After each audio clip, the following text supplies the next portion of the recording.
അച്ഛാ. മോളെ, ബുധനാഴ്ച ഉണ്ണിയുടെ ആണ്ട്. ഞാൻ ലീവ് പറഞ്ഞിട്ടുണ്ട് അച്ഛാ. ചൊവ്വാഴ്ച വൈകിട്ട് എത്തും. ശരി മോളെ.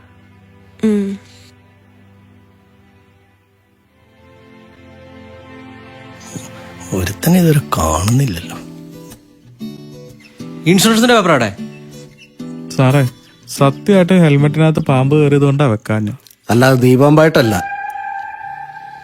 അയ്യോ കിർക്കന്മാര്. ആ വന്നേ, വാടാ വാടാ. 100 രൂപയ്ക്ക് വേണ്ടി ജീവൻ കളയണ്ടാ. 100 രൂപ ഇല്ലാത്തോണ്ടാ സ്റ്റേഷനിൽ അടച്ചാ മതി. അതങ്ങ് പള്ളിയിൽ പോയി പറഞ്ഞാ മതി. പള്ളിയല്ല, പോലീസ് സ്റ്റേഷൻ. പിന്നെ പള്ളിയിൽ പോയി പറയാ ഞാൻ എന്താ പള്ളിയിലച്ഛനോ? ചേട്ടന് ചിരിയാൻ നിർത്തലുണ്ട്. ആ പോലീസ് പേപ്പർ ഇങ്ങെടുത്തേ.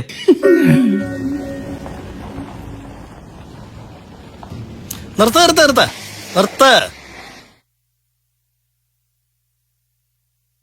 ഊതറാ. ഊതാൻ എന്നെ സാർ, ഇത് അടുപ്പാണോ? രാവിലെ തന്നെ ഉടക്കല്ലേ ചാത്തൂട്ടി, ഊത. ഞങ്ങള് ഭദ്രന്റെ ആൾക്കാരാ. ഭദ്രന്റെ ആൾക്കാരെ കേരളത്തിൽ ഒരാൾ ഊതിപ്പിച്ചിട്ടില്ല. ഞങ്ങൾക്ക് ഞങ്ങളുടെ ഡ്യൂട്ടി ചെയ്യണ്ടേ? ഊത്. ഇല്ലെങ്കിൽ നീ എന്നെ ഇവിടെ കോപ്പേ.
വെള്ളയിട്ടവന്റെ ചങ്കൂറ്റമൊക്കെ ഇത്രേ ഉള്ളൂ ചാത്തുട്ടി.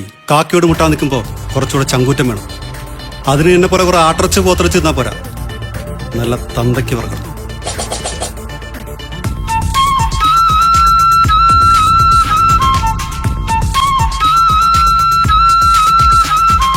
സുധി വിട്ടേര്, നമ്മുടെ പിള്ളേരാ. നമ്മുടെ അല്ല, നിന്റെ. ആയിക്കോട്ടെ, സീനാക്കണ്ട. എടാ, നിന്നോട് ഞാൻ പറഞ്ഞില്ലടാ വള്ളി കേസൊന്നും പിടിക്കരുത്. പടാ പോയി കാറിക്കടാ. ഭദ്ര, നീ ആരാണെന്ന് എനിക്കും ഞാൻ ആരാണെന്ന് നിനക്കും ശരിക്കും അറിയാം. അറിയാന്നേ, നമ്മൾ ഒന്നിച്ച് കളിച്ചു വളർന്നതല്ലേ. അത് തന്നെ പറഞ്ഞു വരുന്നത്. ചെറുപ്പത്തിലെ നമ്മളിട്ട ഡ്രസ്സിന് ഒരേ കളറായിരുന്നു. ഇപ്പോ അതങ്ങനെയല്ല. നീ വെള്ളയും ഞാൻ കാക്കിയും. വെള്ള സമാധാനത്തിന്റെയും കാക്കി സംരക്ഷണത്തിന്റെയും നിറമാണ്. പ്രത്യേകിച്ച് ഈ കാക്കിയിട്ടവന്റെ പേര് SI സുധീഷ് ചന്ദ്രൻ എന്നാവുമ്പോ ഞാൻ സംരക്ഷിച്ചിരിക്കും ഭദ്ര.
എന്നാൽ ഈ ഭദ്രന്റെ ഒരു വളർച്ച, പാർട്ടിയിലുള്ള ആര് എപ്പോ എവിടെ ഇരിക്കണമെന്ന് അവനാണ് സാറേ തീരുമാനിക്കുന്നത്.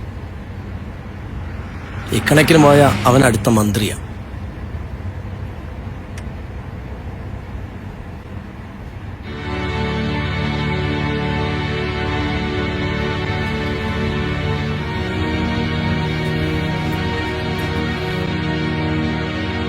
സുധി,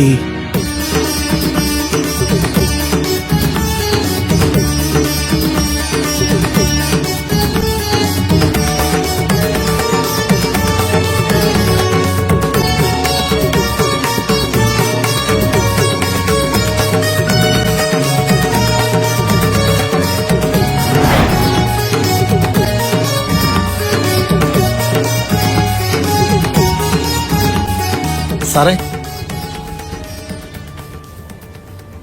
CI സാറിനെ വിളിക്കണമെന്ന് പറഞ്ഞില്ലേ സാറേ?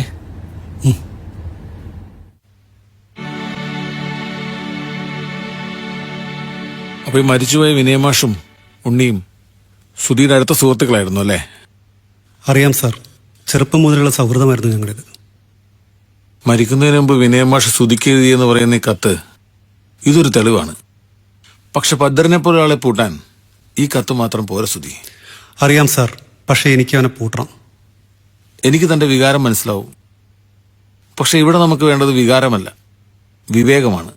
ഒരു CI SIയോട് പറയുന്നതായി കൂട്ടണ്ട, ഒരു സുഹൃത്തിനോട് പറയുന്നതായി കരുതിയാൽ മതി. ഭദ്രനിപ്പോൾ നമ്മൾ വിചാരിക്കുന്ന ആളല്ല, ഒരുപാട് മുകളിലാണ്.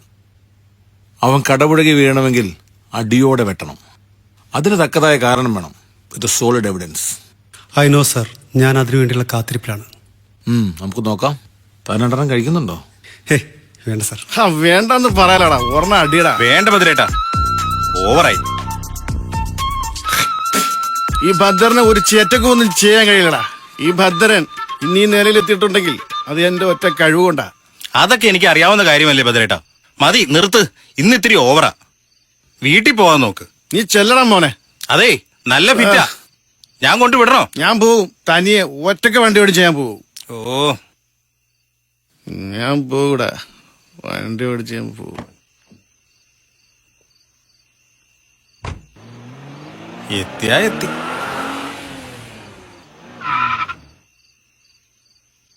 ആരുടെ ഭദ്രന്റെ വണ്ടിക്ക് വട്ടം വെക്കണത്? എടുത്ത് മാറ്റണം.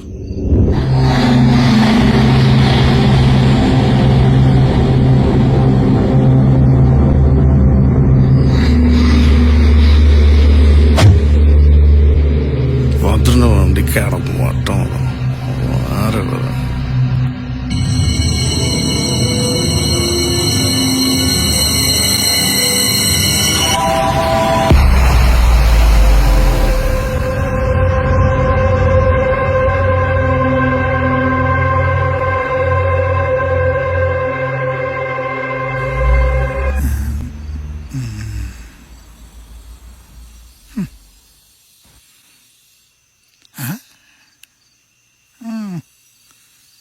കൊള്ളാലോ.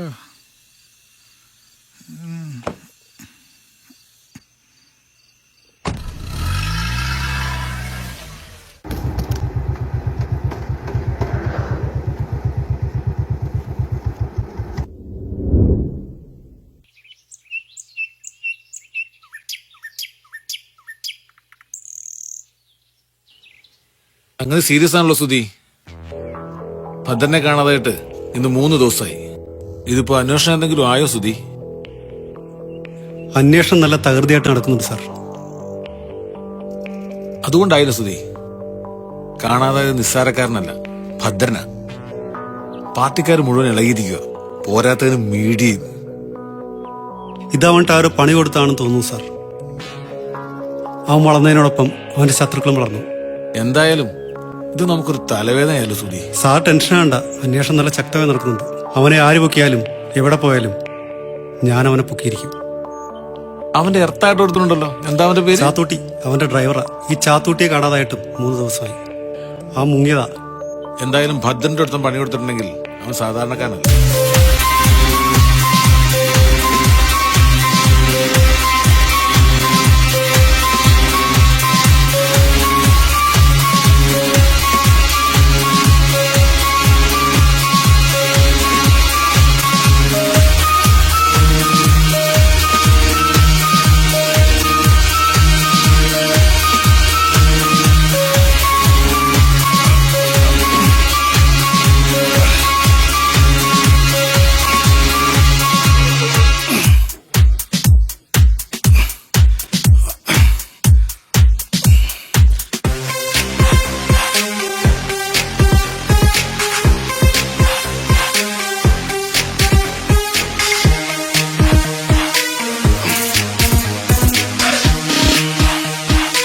ആരാന്ന് നിനക്ക് അറിയത്തില്ല. അഴിച്ചു വിടറ പന്നി, ഇല്ല നിന്റെ പണിക്കുറ്റം ഞാൻ തീർക്കും.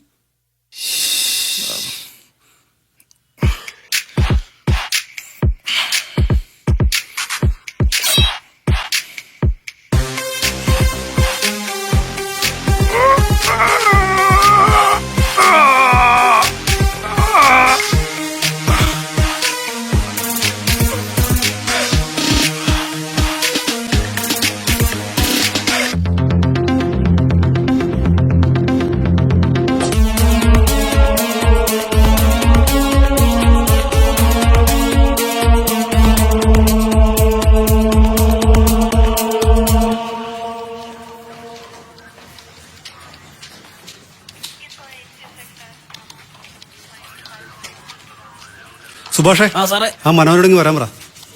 എടാ മനോജോടത്ത് വരാൻ പറ. മനോജ് സാറേ, സാറ് വിളിക്കണ്. ആ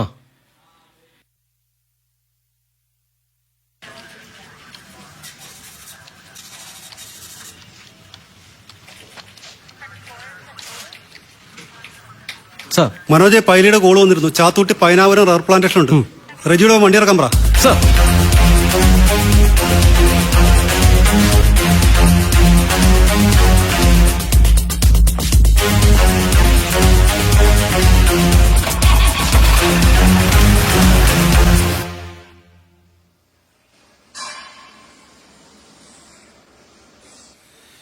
ऐसा चंडी चंडी बैठता है तू, जाके ആത്മാർത്ഥമായി काम करो भाई दंडी.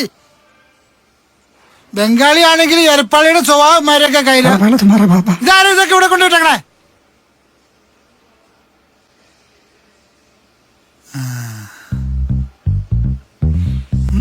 കൊള്ളാലോ, ഇത് പൊളിക്കും.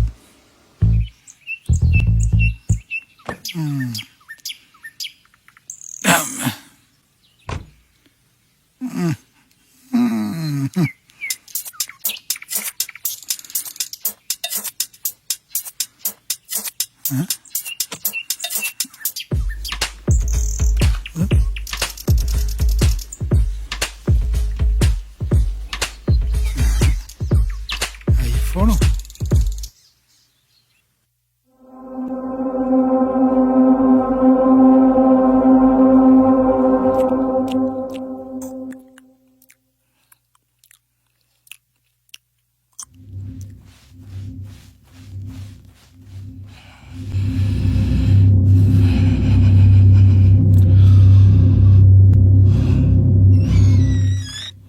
പോവാ.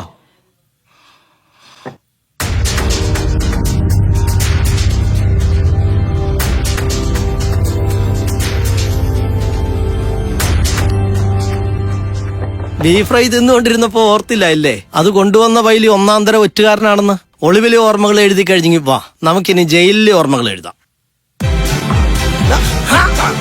ഹലോ ഹലോ, ആ ഉവ്വ. ആ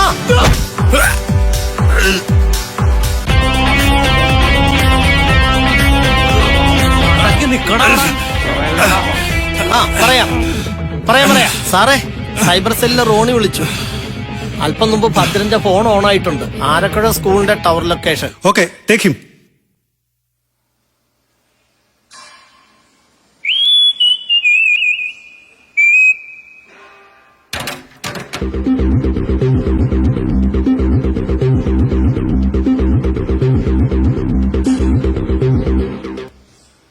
ഞാൻ പറഞ്ഞത് സത്യ സാറേ, വണ്ടി അടിച്ചു മാറ്റിയത് ഞാനാ. പക്ഷെ ഭദ്രനെ കൊണ്ടുപോയത് ആരാന്ന് എനിക്കറിയില്ല. അതൊരു വാനായിരുന്നു, ഒരു ഒമിനി വാൻ. വണ്ടി ഞാൻ തന്നേക്കാം സാറേ, ദയവ് ചെയ്ത് ഉപദ്രവിക്കരുത്. വണ്ടി മോഷ്ടിച്ച വകുപ്പിൽ ഒരു 379 ചാർജ് ചെയ്യട്ടെ സാറേ? വരട്ടെ, ഞാൻ പറയാം. എടാ, ഞാൻ വിളിക്കുമ്പോൾ നീ സ്റ്റേഷനിൽ ഹാജരാവണം. ശരി സാർ. സാർ, അവനെ വിട്ടാ എങ്ങനെയാ? അത് കുഴപ്പമില്ലല്ലോ, അവൻ്റെ നിന്ന് കിട്ടാനുള്ളതെല്ലാം കിട്ടി. പിന്നെ ഈ മൊബൈൽ ഫോൺ, അതുകൊണ്ട് പ്രത്യേകിച്ച് കാര്യമൊന്നുമില്ല. പിന്നെ നമ്മുടെ ഇരിക്കുമല്ലേ തുറപ്പിയിട്ട്. ഓ, ചാത്തൂട്ടി. എനിക്കിത്തിരി വെള്ളം തരാമോ സാറേ?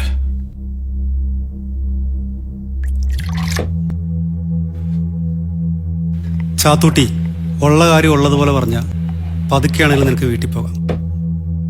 ഇല്ലെങ്കിൽ പറയാം സാറേ, ഞാനെല്ലാം പറയാം. ജീവനിൽ കൊതികളുണ്ട് സാറേ ഞാൻ ഒളിവിൽ പോയത്. അല്ലെങ്കിൽ അയാൾ എന്നെ കൊല്ലും സാറേ. ആര്? ഭദ്രൻ. അതിന് അവനെ ആരോ തട്ടിക്കൊണ്ടുപോയില്ലടാ. അവന്റെ വെറും നമ്പറാ സാറേ. ഒളിച്ചിരുന്നിട്ട് എല്ലാരും കൊല്ലാനാ അവന്റെ പരിപാടി. അവൻ ആവശ്യമില്ലാത്തതെല്ലാം വെട്ടി നിരത്തിയ സാറേ അവൻ ഇന്ന് ഈ നിലയിലെത്തിയത്.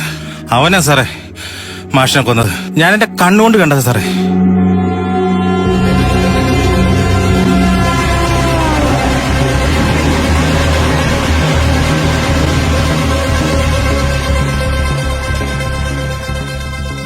മാഷേ, ചാത്തുട്ടി, മാഷിങ് വന്നേ, ഒരു കാര്യം പറയാനുണ്ട്. എന്താടാ? വാ മാഷേ.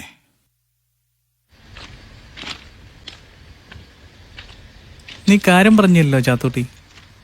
കാര്യം ഞാൻ പറയാം.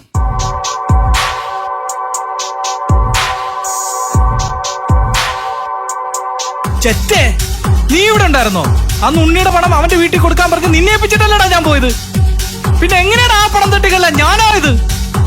അതേടാ, ഞാൻ തന്നെയാടാ പണം എടുത്തത്. ഇത്രയും നാളായിട്ട് ആരും അറിഞ്ഞിട്ടില്ല.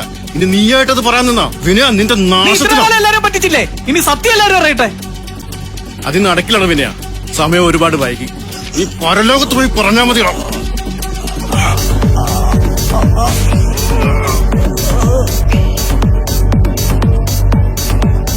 ഇവിടെ ഒന്നും നടന്നിട്ടില്ല, നീ ഒന്നും കണ്ടിട്ടുമില്ല. മനസ്സിലായണം.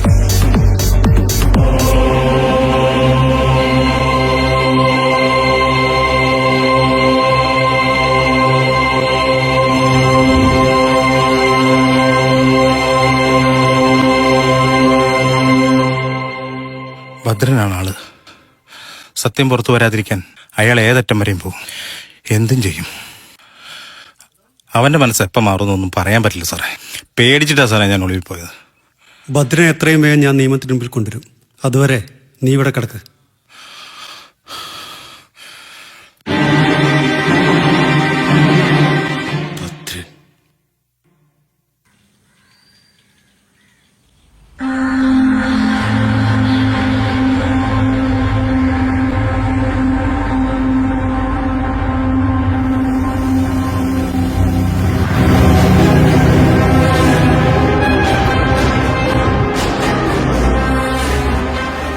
മോള് വരുന്ന വഴിയാണോ? ആ അതെ സുധിയേട്ടാ, നാളെ ഉണ്ണിയേട്ടന്റെ ആണ്ടല്ലേ. അച്ഛനോട് പറഞ്ഞേക്ക് ഏട്ടൻ മരുന്നുണ്ടെന്ന്. ഞാൻ പോട്ടെ സുധിയേട്ടാ.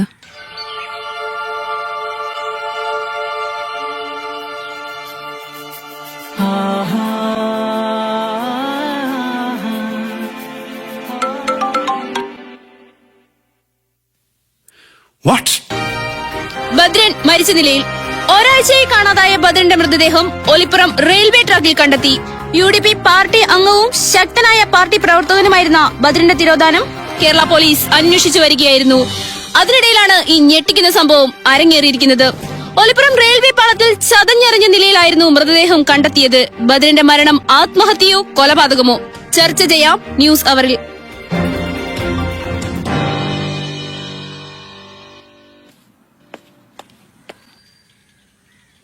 ഓഫീസിലേക്ക് വിളിപ്പിക്കാതെ ഇങ്ങോട്ട് വിളിപ്പിച്ചത് എന്തിനാണെന്ന് മനസ്സിലായി കാണുമല്ലോ സുധിക്ക്. Yes sir. സ്വന്തം സ്റ്റേഷൻ പരിധിയിൽ ഇങ്ങനൊരു സംഭവം അരങ്ങേറിയിട്ട് എന്താണ് എസ്ഐയുടെ എക്സ്പ്ലനേഷൻ? സർ, ഞാൻ ഭദ്രന് വേണ്ടി അന്വേഷണത്തിലായിരുന്നു. എന്തന്വേഷണം? എന്നിട്ട് എന്തെങ്കിലും തുമ്പ് കിട്ടിയായിരുന്നോ? ഇല്ല സർ. എന്തെന്നാൽ താൻ അന്വേഷിച്ചുകൊണ്ടിരുന്ന ഭദ്രന ഇന്നലെ റെയിൽവേ ട്രാക്കിൽ ചത്തു മലച്ചു കിടന്നത്. I don't know sir, but I was on my way. Enough of your investigation. ഇനി ഈ കേസ് ഡീൽ ചെയ്യാൻ പോകുന്നത് ഞാനാ. സുധിക്ക് പോകാം. But sir, just give me some time. No more dialogues. You may leave. Sir.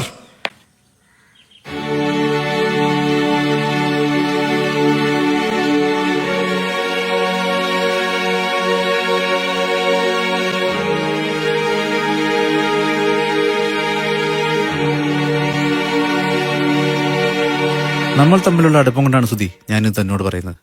ഭദ്രന്റെ മരണം അതൊരു സൂയിസൈഡാണ്. What? Yes, he was a drug addict. എന്നാലും ഭദ്രൻ. അതെ സുധി, പോസ്റ്റ്മോർട്ടം ചെയ്തതിൽ നിന്നും എനിക്ക് തിരിച്ചറിയാൻ പറ്റിയ ചില കാര്യങ്ങളുണ്ട്. അവൻ സ്ഥിരമായി ഫെന്റാലിൻ എന്ന് പറയുന്ന ഡ്രഗ് യൂസ് ചെയ്തിരുന്നു. ഞങ്ങൾ ഡോക്ടേഴ്സ് അനസ്തേഷ്യക്കൊപ്പം കൊടുക്കുന്ന ഒരു ഡ്രഗാണിത്. ചിലരിതിനെ മയക്കുമരുന്നായിട്ട് ഉപയോഗിക്കാറുണ്ട്. ഇത് നിരന്തരമായിട്ട് ഉപയോഗിച്ചിട്ട് കിട്ടാതെ വരുമ്പോൾ ഒരു തരം ഭ്രാന്ത് പിടിച്ച അവസ്ഥയാണ്. അപ്പോഴവര് എന്ത് ചെയ്യുന്നു പറയാൻ പറ്റില്ല. It's very dangerous drug. പിന്നെ കേസ് ഇപ്പോൾ സി ആൾ അന്വേഷിക്കുന്നത്. റിപ്പോർട്ട് ചെയ്യാൻ സി ഐക്ക് കൈമാറിയിട്ടുണ്ട്. പിന്നെ ശ്രുതിക്കുന്ന കേസിൽ ഒരു പ്രത്യേക താല്പര്യം കൊണ്ടൊന്ന് കൂട്ടിക്കോ.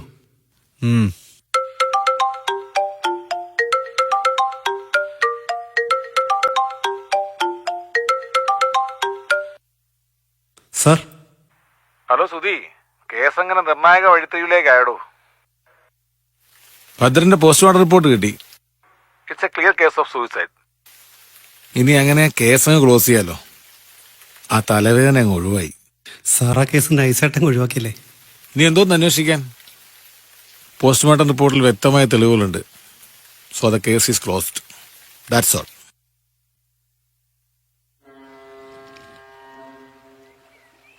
എന്തായാലും ഇത് വിശ്വസിക്കാൻ അല്പം ബുദ്ധിമുട്ടാണ് സാറേ. 100% ഉറപ്പാ ഇത് അവനട്ടാരോ പണി കൊടുത്തതാ. ഇനി പറഞ്ഞിട്ടെന്ത് കാര്യം? കേസ് ക്ലോസ് ചെയ്തില്ലേ?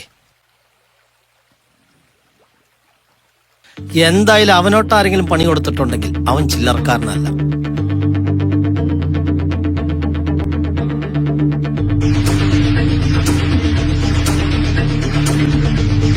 ഇവിടെ മെഡിസിൻ സപ്ലൈ ചെയ്യുന്ന ഏത് കമ്പനിയാ? MNT pharmaceutics. അയാളുടെ പേരെന്താ? ഒരു രാജൻ. അയാൾ കാറിലാണോ വരുന്നത്? കാറിലല്ല, ബൈക്കിലാ. ബൈക്കിലാണോ?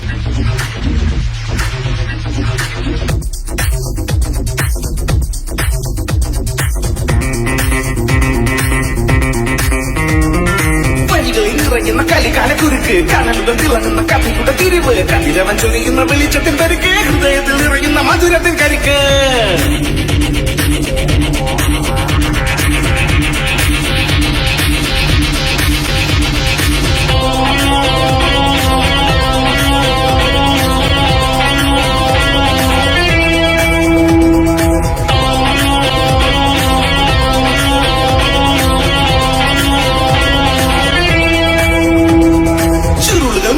നിമിഷത്തിൽ തുടക്കാം ഇതുവരെ നടക്കാത്ത വഴികളിൽ കിടക്കാം. കിടുകിട വിറയ്ക്കുന്നു ഇരുളിന്റെ നരികൾ, ഇടിമിന്നൽ പതിക്കുന്നു വെളിച്ചത്തിൽ തെളിച്ചം. കിരൺ എന്നൊരാളാണ് സാർ മെഡിസിൻ സപ്ലൈ ചെയ്യാൻ ഇവിടെ വരാറ്.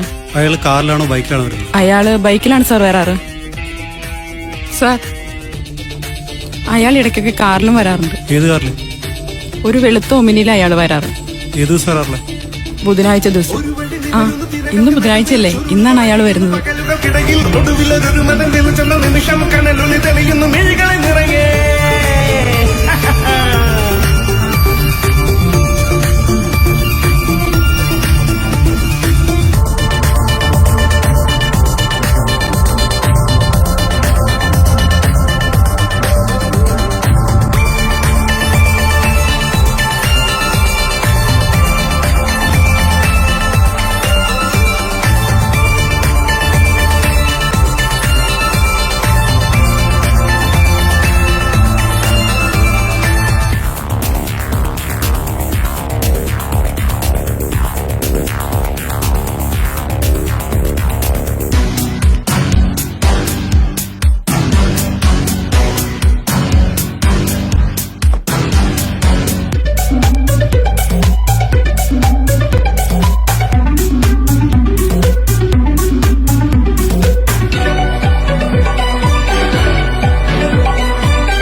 എന്താ സുധിയേട്ടാ വരാൻ പറഞ്ഞേ? അയ്യോ കിരൺ, സുധിയേട്ട കിരൺ ഒന്നും ചെയ്യരുത്. രണ്ടുപേരും കൂടെ സമർത്ഥമായി കളിച്ച നാടകം. ഞാനൊന്നും അറിയില്ല എന്ന് വിചാരിച്ചല്ലേ? ഇനി കഥ ഞാൻ പറയാം. JD ഫാർമസ്യൂട്ടിക്കൽസിൽ മെഡിക്കൽ റെപ്രസെന്റേറ്റീവ് ആയിരുന്ന കിരണിനെ ലക്ഷ്മി പരിചയപ്പെടുന്നത് ഹോസ്പിറ്റലിൽ വെച്ചാണ്. ആ പരിചയം പിന്നീട് സൗഹൃദമായി. സൗഹൃദം പ്രണയമായി വളരുവാൻ അധികം സമയം വേണ്ടി വന്നില്ല. രണ്ടുപേരും വിവാഹം കഴിക്കുവാൻ തീരുമാനിച്ചു. മരിച്ചുപോയ വിനയൻ മാഷ് എനിക്ക് അയച്ച പോലെ കത്ത് നിനക്കും അയച്ചിരുന്നു. അതിന്റെ പുറകെ പോയി നീ സത്യങ്ങൾ മനസ്സിലാക്കി. കൃത്യമായി പറഞ്ഞാൽ 7 വർഷങ്ങൾക്ക് മുൻപ് ജൂൺ മാസം 10-ാം തീയതി. അന്ന് ഞാൻ ബൈക്ക് ആക്സിഡന്റായി ഹോസ്പിറ്റലായി. എന്നെ ഹോസ്പിറ്റലിൽ എത്തിക്കാനുള്ള തിരക്കിനിടയിൽ ഉണ്ണി പണം അടങ്ങിയ ബാഗ് വെച്ച് മറന്നു. ആകസ്മികമായി ആ പണം കിട്ടിയത് വിനയൻ മാഷിന്റെ കയ്യിലാണ്. അത്രയും പണം ഒരുമിച്ചേണ്ട മാഷ് ആദ്യമൊന്ന് പകച്ചു. തന്റെ ജോലിക്കുള്ള പണം ശരിയായിരുന്ന മാഷ് അല്പനേരത്തേക്കെങ്കിലും ധാർമ്മികതയും സൗഹൃദവും മറന്ന് ആ പണവുമായി നാട് വിടുവാൻ തീരുമാനിച്ചു. വഴിയിൽ വെച്ച് കണ്ട ഉണ്ണിയെ റെയിൽവേ ട്രാക്കിൽ തള്ളിയിട്ട് മാഷ് പോയെങ്കിലും കുറ്റബോധം മാഷിനെ വേട്ടയാടി. അന്ന് റെയിൽവേ സ്റ്റേഷനിലേക്കുള്ള വഴിയിൽ വച്ച് കണ്ടുമുട്ടിയ ഭദ്രന്റെ കയ്യിൽ ഉണ്ണിക്ക് നൽകുവാനായി പണം നൽകിയ മാഷ് ഉണ്ണിയുമായിട്ടുള്ള സംഘടനത്തിനിടയിൽ തന്റെ കൈക്ക് ഒരുക്ക് പറ്റിയതിനാൽ ആശുപത്രിയിൽ ചികിത്സ തേടി. എന്നാലും ആരെയും അഭിമുഖീകരിക്കാനാവാതെ കുറ്റബോധവും നിരാശയും കൊണ്ട് നാടുവിട്ടു. തന്റെ കയ്യിൽ കിട്ടിയ പണത്തിന് ഇനി ഒരു അവകാശം വേണ്ട എന്ന് ചിന്തിച്ച ഭദ്രൻ റെയിൽവേ ട്രാക്കിൽ അവശനായി കിടന്ന ഉണ്ണിയെ ആരും അറിയാതെ കൊന്നു. അതൊരു ആത്മഹത്യയാണെന്ന് നാട്ടുകാരും മാഷിന് പറ്റിയ കയ്യബദ്ധമാണെന്ന് ഞാനും വിചാരിച്ചു. പക്ഷേ എനിക്ക് മുമ്പേ നീ സത്യങ്ങൾ മനസ്സിലാക്കി. നിന്റെ ഏട്ടനെ കൊന്നത് ഭദ്രനാണ്. കാര്യങ്ങൾ നീ കിരണുമായി സംസാരിച്ചു. ലക്ഷ്മിയുടെ പ്രതികാരം കിരണിന്റെ കൂടെ പ്രതികാരമായി മാറി. ദിവസങ്ങൾ പ്ലാൻ ചെയ്തും കാത്തിരുന്നും നിങ്ങൾ ഭദ്രനെ വലയിലാക്കി. സൈക്കോട്രോപിക് ഡ്രഗ്സിനെ കുറിച്ച് അഗാധ പരിജ്ഞാനം ഉണ്ടായിരുന്ന കിരൺ കുറേശ്ശെയായി മയക്കുമരുന്ന് കുത്തിവെച്ച് ഭദ്രനെ ഒരു ഡ്രഗ് അഡിക്റ്റാക്കി മാറ്റി. Wow, it's A brilliant plan. Sir പറഞ്ഞതൊക്കെ സത്യമാണ്. പക്ഷേ ഭദ്രനെ കൊന്നത് ഞാനല്ല, അവൻ ഞങ്ങളുടെ നിന്ന് രക്ഷപ്പെട്ടു പോയതാ. സുധിയേട്ട കിരൺ ഒന്നും ചെയ്യരുത്. എല്ലാ തെറ്റും ഞാൻ ഏറ്റെടുത്തോളാം. ഞാൻ ജയിലിൽ പൊക്കോളാം. വേണ്ട സാർ, പ്ലാൻ ചെയ്തതൊക്കെ ഞാനാണ്. ഞാൻ ജയിലിൽ പൊക്കോളാം. ഏതായാലും ഭദ്രൻ മരിച്ചു. ആ മരിക്കേണ്ടവനാ. പിന്നെ നിങ്ങളുടെ ഈ പരസ്പരമുള്ള സാക്രിഫൈസ്, ആര് ജയിലിൽ പോകണം എന്നൊക്കെ ഞാൻ തീരുമാനിച്ചോളാം. നിങ്ങൾ ചെയ്തത് തെറ്റ് തന്നെയാണ്. എങ്കിലും നിങ്ങൾ ചെറുപ്പമാണ്. പരസ്പരം ഒരുമിച്ച് ജീവിക്കുവാൻ തീരുമാനിച്ചവർ. അതുടനെ തന്നെ വേണം. എത്തിക്സിനെതിരാണെന്ന് എനിക്കറിയാം. എന്നാലും ഉണ്ണിക്ക് വേണ്ടി ഞാൻ ആദ്യമായി എത്തിക്സ് മറക്കുന്നു. ഈ സത്യങ്ങളെല്ലാം നമ്മൾ 3 പേരോടൊപ്പം മണ്ണടിയണം. സാർ, ഭദ്രനെ കൊന്നത് ഞാനല്ലെങ്കിൽ പിന്നെ ആരായിരിക്കും?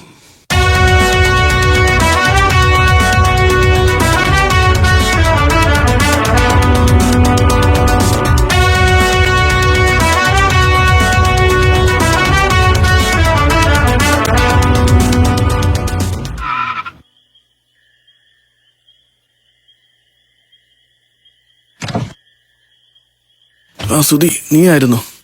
എനിക്ക് ഹോസ്പിറ്റലിൽ വരെ ഒന്ന് പോണോ. എന്തൊരിടാ വയ്യ, ആരോ എനിക്കിട്ട് പണി തന്നാടാ.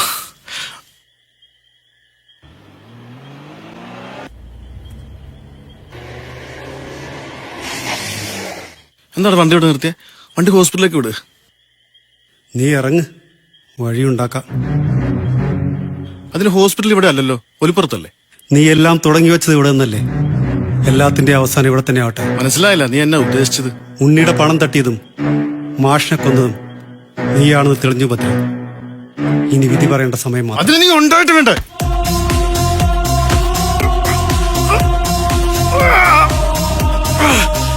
അതിന് നിന്റെ വിധി പറയുന്നത് കോടതിയല്ല, ഞാനാണ് ഭദ്ര.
സുനി, നീ ഈ വണ്ടി ഇന്ന് തന്നെ പൊളിച്ചു വയ്ക്കണം.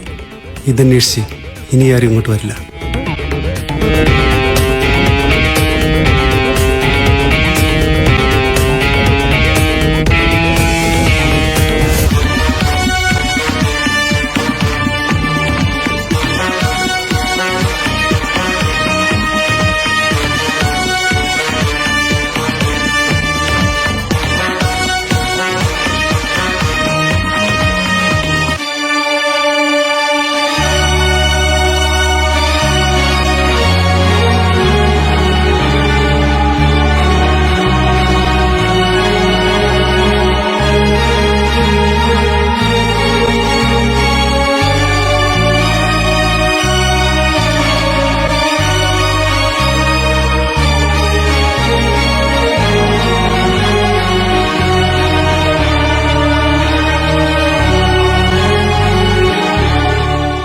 പ്രിയപ്പെട്ട സുധി, എനിക്ക് കുറച്ച് കാര്യങ്ങൾ കൂടി നിന്നോട് പറയണം.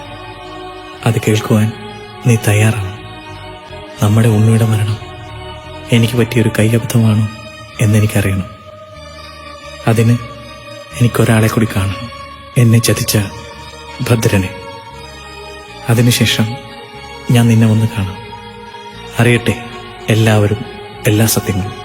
സ്വന്തം വിനയേന്ദ്രൻ മാഷ്.